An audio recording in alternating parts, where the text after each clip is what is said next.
The clock ticked, each second marking a life's end.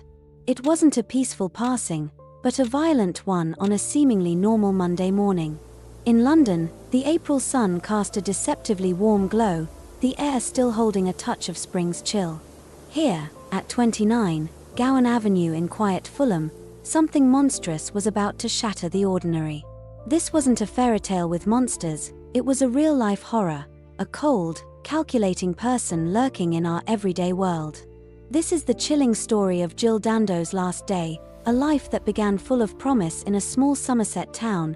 Jill Wendy Dando was born in Weston-super-Mare in 1961. Her early years were marked by a health scare. At just 3 years old, she underwent heart surgery for a hole in her heart. She was a resilient child, growing up in a close-knit family. Her parents, Jack and Winifred, raised her and her brother Nigel in a devout Baptist household. From an early age, Jill excelled at school, becoming head girl at Weston College 6th form.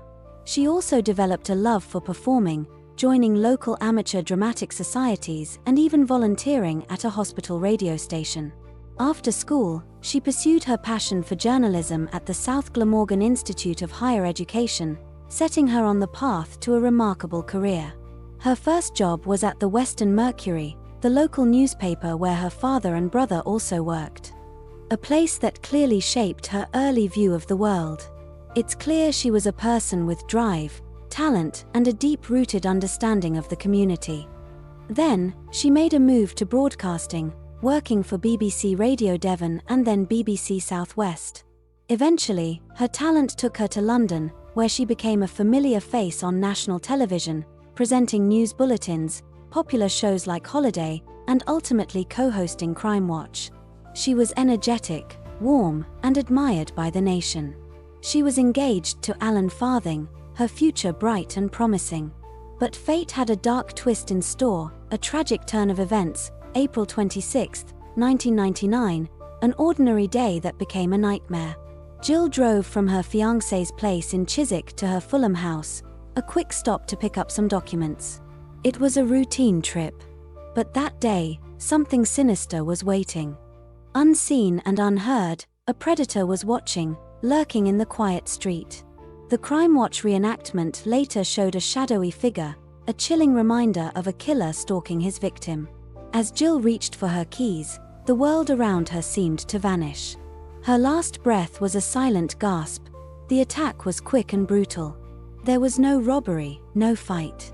It was a cold, planned execution.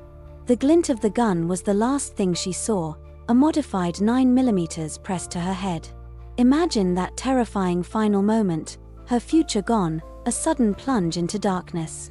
The gunshot echoed on the quiet street, a deathly sound that most didn't hear, yet it forever stained the silence of that day. A neighbor, Richard Hughes, remembered a strange scream, like someone was surprised, but not the gunshot itself. A chilling detail that shows how stealthy the attack was. It's unsettling, isn't it? Don't forget to like and subscribe for more chilling stories like this. Her body was discovered just 14 minutes later by another neighbor, Helen Dobley, turning a normal day into a horrific scene. It was chaos and silence, a life cut short in the middle of an ordinary street. The city was gripped with fear, the nation in shock. The police started a huge investigation, the largest since the hunt for the Yorkshire Ripper, a desperate search for the killer. The investigation was a maze, endless interviews, and dead ends. Then, a year later, the focus shifted to Barry George, a neighbor who lived nearby. He had a troubled past and a history of stalking. He was arrested and, in 2001, convicted, his life seemingly over. But many had doubts. The evidence seemed shaky. The case wasn't solid. In 2007, after many appeals, the truth came out. The evidence was flawed, the conviction was overturned. Barry George was freed, but the main question remained, if not him, then who? Was it a jealous lover? A crazy fan? Or a professional hitman? The lack of answers reminds us how fragile life is, how easily a life can be taken. The case remains open, a painful reminder of a bright life that was taken too soon, leaving only questions and fear. The Crime Watch reconstruction, a horrifying look at the final moments only added to the unease. It's a constant reminder of the brutal crime. The search for justice isn't over. The need to know the killer, to understand the motive, still exists. As mystery still shrouds the tragedy, we ask you, what do you think happened? Who do you think killed Jill Dando? What was the killer's hidden reason? Share your thoughts below. Your ideas might hold a piece of the puzzle and could even help solve this chilling mystery.